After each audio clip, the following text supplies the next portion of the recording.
Nose, any sign of Mr. Persnickety? No, not yet, Mr. Small. It's after midnight. I hope nothing's wrong. Wait, I think I see him. And? Yes, he's sleepwalking all right. Ah, splendid. I'll get things ready.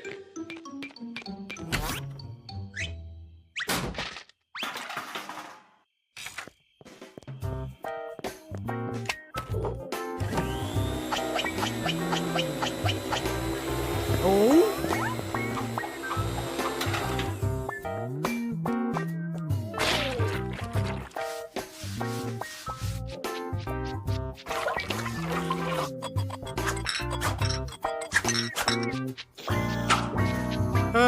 Don't you think we ought to tell Mr. Persnickety that he walks in his sleep? And risk losing this fantastic cleaning service? Think again, Nose. Think again.